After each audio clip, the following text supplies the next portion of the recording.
Traveling Doug. Hello, friends. I was wondering if you'd like to take a little trip with me down to Fulton, Missouri today to the National Churchill Museum. That's right. This is the location where Winston Churchill made his now immortal Iron Curtain speech, March 5th, 1946, right here in Fulton, Missouri. And there's Winston himself.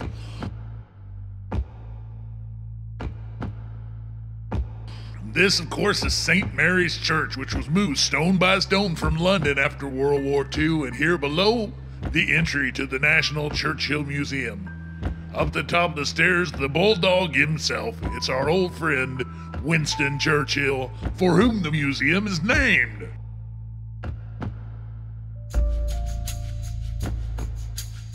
Lots to see in this wonderful little slice of history, the National Churchill Museum. Here we see a bronze figure of Winston Churchill himself, and here's at the entrance we see a little bit of memoriam dedicating this site to the now famous meeting of Truman and Churchill here at the Westminster College in Fulton, Missouri. Here's another large-scale poster that you can enjoy.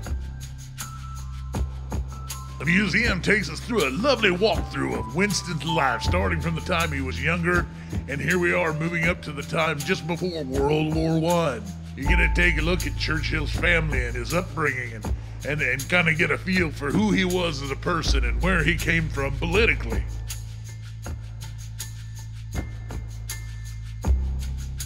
Over this way, we can see some more of his accomplishments, including a time wheel that works like a timeline so you can see what else was going on in the world.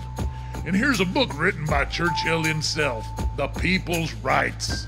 It sits on top of a case which belonged to Churchill.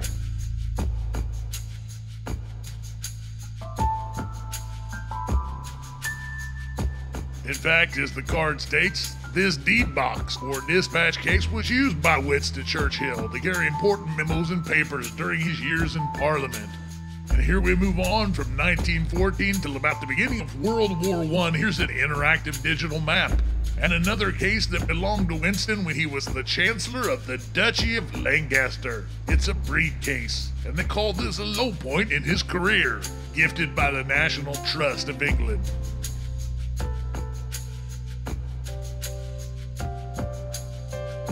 Here we see Winston in World War I.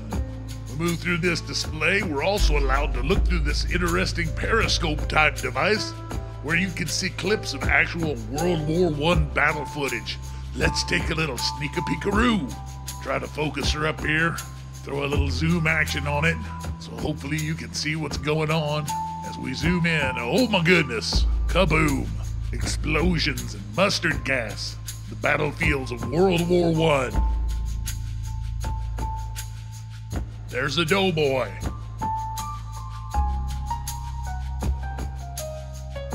This is a soldier's kit, his uniform, rifle, and equipment that would be typical of what the British called Tommies, which were their enlisted soldiers.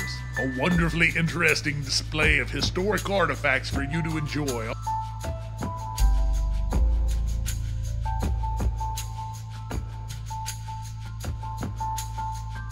Also, many video elements throughout this museum which help to narrate and walk us through the story of Mr. Churchill's life as well as his work and politics. And here we're moving out of World War I.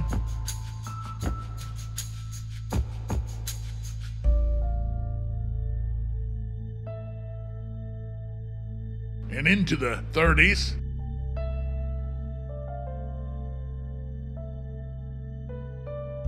The high tide of the empire. Of course, Churchill was also a big player in British government between wars as a parliamentarian.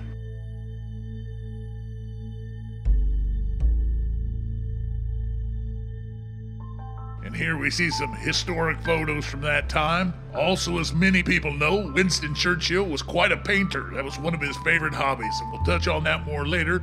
But this right here is a self-portrait that Churchill himself painted.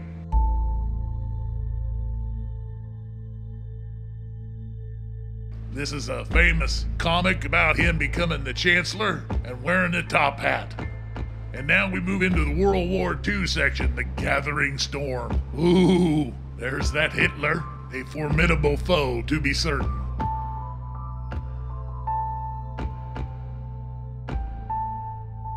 The dangerous Hitler movement, and here an actual swastika flag. Again, more video elements, which really does a nice job of keeping the museum in touch with younger generations who are more used to video content and multimedia. Here we see some more displays of World War II propaganda. And that's a discussion of Chamberlain and his attempts to make peace with Hitler. And here we see Winston Churchill beginning to step into his role as Prime Minister of England during World War II, the role for which he is probably most famous of all. Saying, "Never give up, never surrender."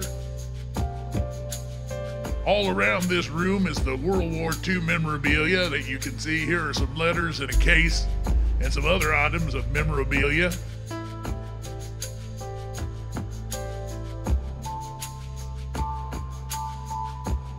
As we move on around the room, you'll see various print items, photographs, posters, and the like.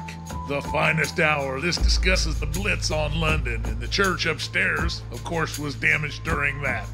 Here's some more memorabilia of various roles that people might play during World War II, including soldiers at local police, civil defense type things.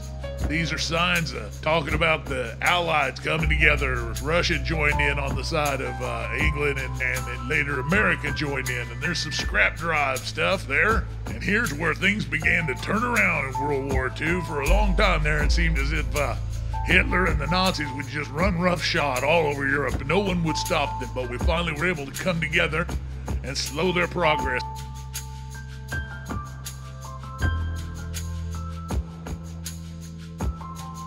Here's a fine display of Nazi memorabilia. If you enjoy that sort of thing, then this is the sort of thing you ought to enjoy. Really nice museum quality pieces for you to peruse there as you're enjoying the museum and get a real taste of the flavor of history.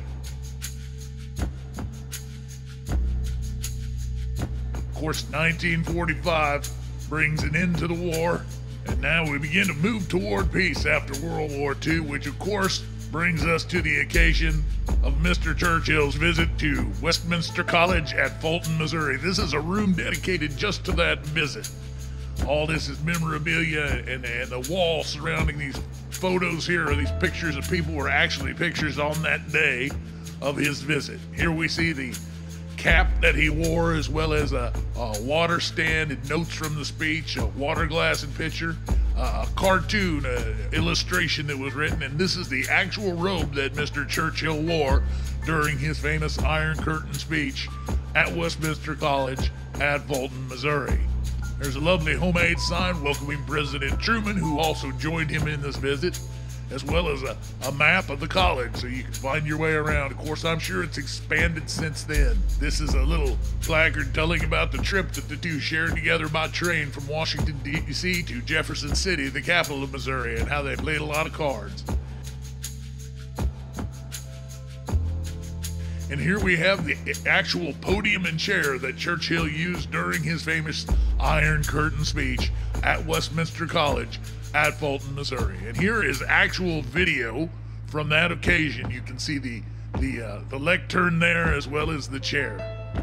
And that's where we begin to learn about the Cold War. That was the Iron Curtain speech, was talking about the Soviets, and this man here, Stalin, taking over the Soviet Union and part of Germany now to become the Soviet Union there, and the wall. This is a facsimile of Checkpoint Charlie between the East and West Germany, the wall there in Berlin that separated that country in two for so many years. Here we see some later images of Mr. Churchill, as well as a stunning bronze of him sitting in a lazy boy, apparently watching the nightly news, I'm guessing there, or perhaps some cricket. Another room that we enjoyed a great deal was this room that showed a lot of Churchill's hobbies and his pastimes that he enjoyed when he wasn't working in the field of politics and diplomacy.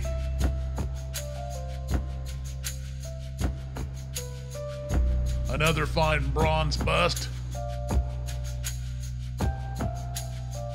Here are some letters and books from Churchill's home, as well as his family crest. And here, this highlights the passing of Mr. Churchill. This memorial urn was available, and this is a letter that accompanied the cast of Churchill's hand that was made after his death. This is a painting of Churchill's funeral, and it's right in the corner here by where there's a small display of art equipment that might be like what Churchill had, and this is another actual Churchill painting that he painted with his own hand.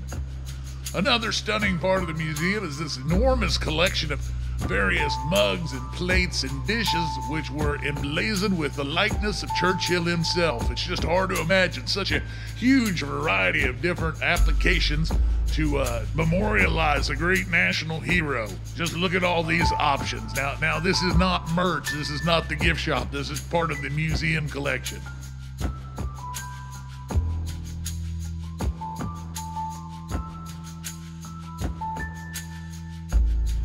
And now we switch gears a little bit, and you'll notice this theme of the phoenix rising from the flames.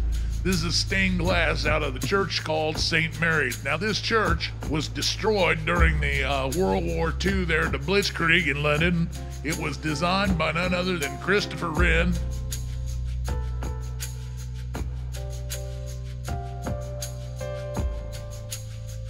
Here's some other memorabilia coming from the original St. Mary's, and a trowel there that was used. You can see pictures as they put it back together in Missouri. The great architect Christopher Wren, who was an architect, he designed this church, and this is the church as it looks today, reassembled here on this very site just upstairs from the museum. This is an original piece of masonry, and as you can see, it is dated for the memorial. This came from the original location where St. Mary's was in London.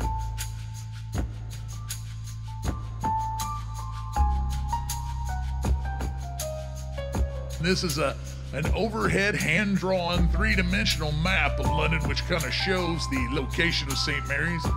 And this is the sword of the Lord Mayor of London. I don't know what he's using for one right now, but here's his. So this is, of course, the architect Christopher Wren, a bronze bust of him. Probably about the last thing you see before you ascend the enormous spiral staircase going into the chapel. And here we go at hyper speed. This is a plaque dedicated to those who were working on the restoration of St. Mary's, and yet another bust of Mr. Churchill as we enter the church St. Mary's, again restored here stone by stone in Fulton, Missouri, on the campus of Westminster College.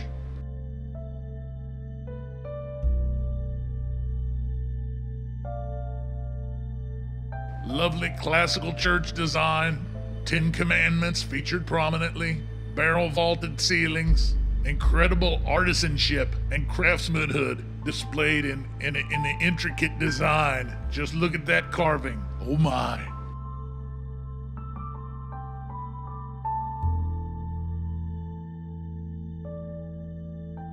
What windows. Just look at that. What a solemn and sacred space this one is.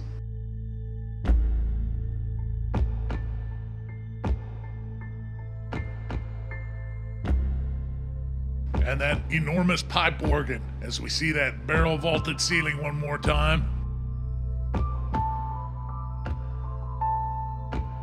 And here we see the priestly vestments also emblazoned with that phoenix, that bird rising out of the flame, which has come to symbolize St. Mary's. And here's a view from the balcony. You can see all those kneeling cushions hanging on the back of the pew. By golly, is that Grandma Pat? Stunning. Look at those columns. Wowie zowie.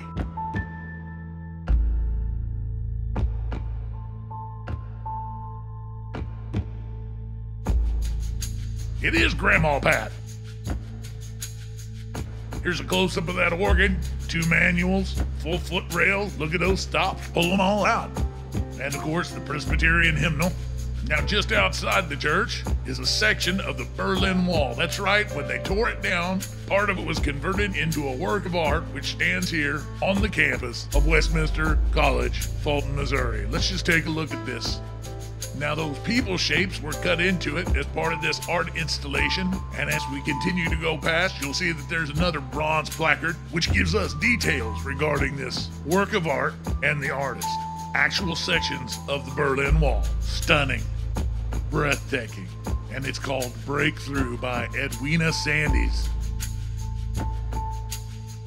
And there's our old friend Mr. Churchill, the Berlin Wall, and of course St. Mary's. I want to thank you for joining me today for this trip to Westminster College to see the National Churchill Museum. This is your old pal, Traveling Doug, and please like, subscribe, comment, and share. Adios.